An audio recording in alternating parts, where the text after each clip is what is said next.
Sometimes we like to dive into some less thought about categories here at gameranx, so today we're rounding up 10 of the best medieval games to keep your eyes on in 2020. It's a broad category, and we kept loose with the definition to hopefully just introduce you guys to a lot of cool new games, generally inspired by the Middle Ages. So let's dive into it and get started off with number 10, and talk about Crusader Kings III.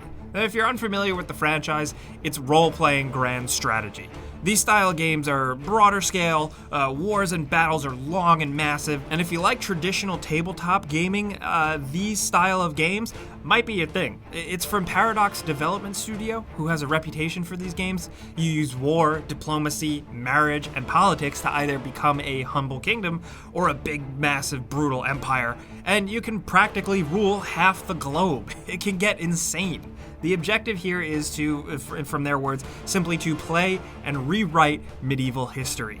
Dealing with growing into a dynasty is the name of the game, and how you do it, from councils to faith and religion to spying and espionage, it's all in your hands. Managing people is just as difficult as managing grand battlefields, so you're gonna have to keep up with a lot of kingdom drama and all the BS that comes with it. Apparently, they're working on making this one a little less overwhelming and more accessible by having kind of a learn-as-you-go system. I really hope this does a good job of easing new players into this medieval world simulator without sacrificing the hardcore nature of it all. But we'll find out this year as it's releasing on PC sometime in 2020.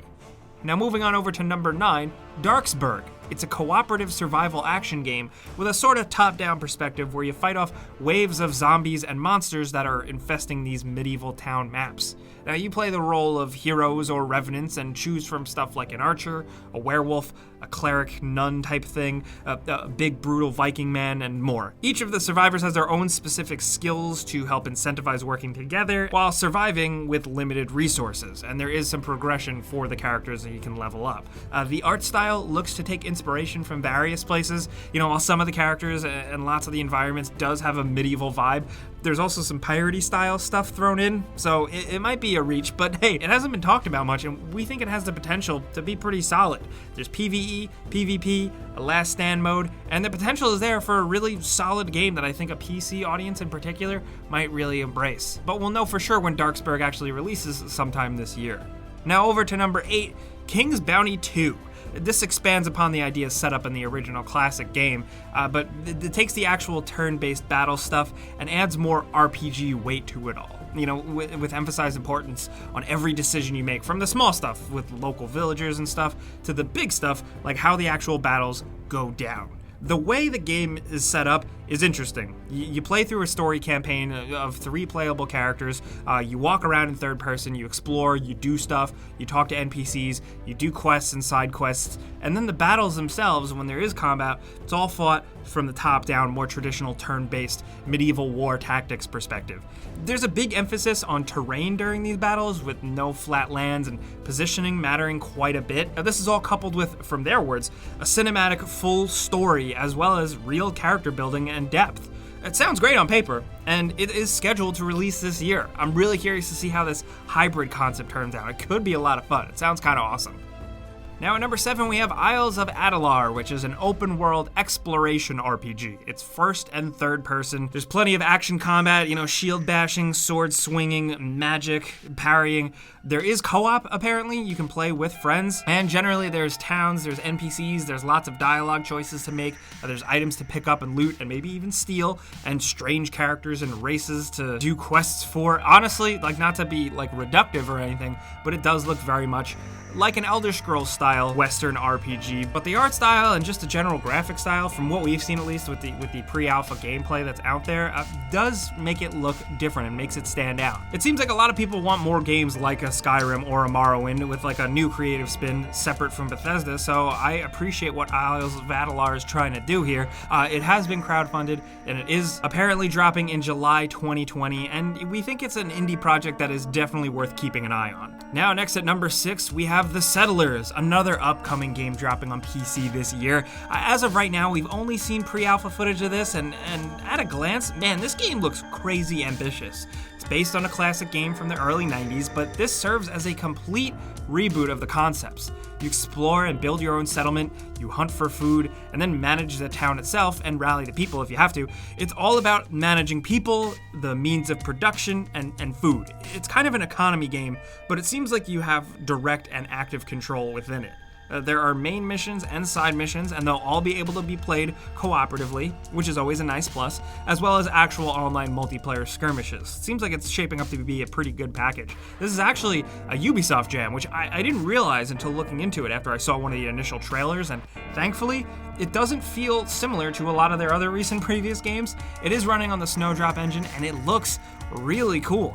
We're looking forward to this one, hopefully surprising people. It might scratch a very certain type of gameplay itch.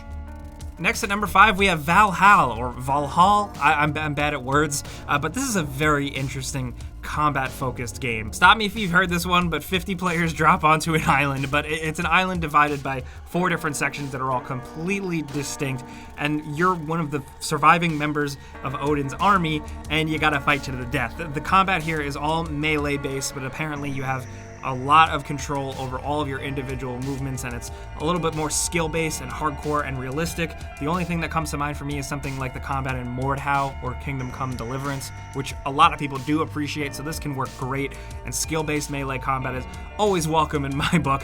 Interestingly enough, the map is consistently always just kind of crumbling away, but because it is Ragnarok, like the end of the world, and you guys are all just trying to kill each other, there's apparently this gravity field that is slowly shrinking everything, so you have to worry about that. And there's plenty of freedom too, because you can play in a first or third person perspective, which is nice. Also, just from what we've seen, like it's still very much in the works by a small, completely independent team. It does look very pretty. It is slated for PC sometime this year, so if you're looking to get your like medieval, brutal Viking combat on, this could definitely be your thing, because it seems like it's a nice mix of genres, a little bit like how For Honor was, but yeah. Now at number 4, switching gears completely, we have Darkborn. In this game, you're eating medieval people. You're actually a monster. Kind of like, if anybody out there knows how to read, the original tale of Beowulf and the monster he faced off against Grendel. That's what I've gotten the vibe from here. You're like this Grendel monster feasting on people in the night. I don't know, it sounds sick. It sounds super badass. This was actually a concept quite a few years ago that was teased with like kick-ass graphics and just a cool concept that people got really excited for. And the game's been a little quiet since. Thankfully, though, now there is more gameplay. It has emerged as a full playable game, and it looks interesting. It looks like you start out as a young creature monster, and then you kind of eat and grow and conquer. I'm curious to see where this is going to go. It was slated for release this year on PC and PS4 and Xbox One. It was originally going to be published by Private Division, which interested me because I like what they put out, and most recently they did The Outer Worlds, but apparently they dropped out. Despite the fact that they have parted ways, we do really hope this thing does drop in 2020, because it just looks cool and different. Now, down to number 3, we have Elden Ring, the newest game from Software. This is definitely more fantasy-oriented, but considering it's probably involving knights and castles and swords and shields, we're going to include it here, and honestly, we're hoping it releases in 2020. We don't know for sure, but we do think this thing is going to be huge. Details on it are still kind of scarce right now, but it's pretty crazy anticipated, and George R.R. Martin is collaborating on the project and wrote the overarching world lore, so that's something. You know, apparently Miyazaki and his team are still in charge of the actual emergent moment-to-moment story that the players face off against, but George R.R. Martin laid the foundation, and that sounds kind of cool. You know, for a FromSoft game, like how they work, I think it makes sense. Now, we do know that it is dubbed as a natural evolution of the Dark Souls formula. There's going to be more of a general open world style. No towns or NPCs or anything like that, but lots of ruins and dungeons. We've also seen horseback riding thrown around too. We don't know if that's totally confirmed, but who knows what the actual game will hold, really. They've been working on this thing since 2017 roughly, and we're hoping to catch a glimpse of some gameplay soon. And also, with the rate and the quality FromSoftware has been doing lately, we think we can see this year, so it's on our list, but hey, we're excited. Now down to number 2, we have Ghost of Tsushima. In this game, you are a samurai in the 13th century, and the game does take place on the island of Tsushima. This is a PlayStation exclusive game developed by Sucker Punch Productions, which is very important to note because they made the infamous games, and those games rule. This is the thing that they've been working on for quite some time, and it seems like it could potentially be awesome. You have a large massive open world, horseback riding, apparently no waypoints or anything. The game does really emphasize movement, navigation, and just free exploration without the game just nudging you to the next thing all of the time. We don't know too much else other than that it will have side quests. There is, of course, some cool combat that you can see, some gadgets like a grappling hook, and stealth is definitely a thing. Navigating around the environment and getting the drop on enemies might be key. And we've also seen like some 1v1 swordplay, which is very cool. Also, I do want to point out that the game is inspired by some classic cinema, and all the voice actors are Japanese, and I'm just really curious to see like what this tale is actually going to be. It's feudal Japan, like I said, the 13th century during the Mongol invasion. I'm really curious to see what kind of story they want to tell here, because clearly it's fiction. They're not going for like complete history or anything, but you're essentially going to master the way of the ghost and become a badass magical samurai and single-handedly defeat the Mongol Empire? I don't know, that sounds really cool. We're still expecting it in the later half of 2020, so yeah. Now finally, down to number one for the bajillionth year in a row, the most medieval game, the one to end all, is Mount & Blade 2 Bannerlord. Now please stop me if you've heard this before. We're including this on our yet another list video. This thing was revealed initially in September of 2012.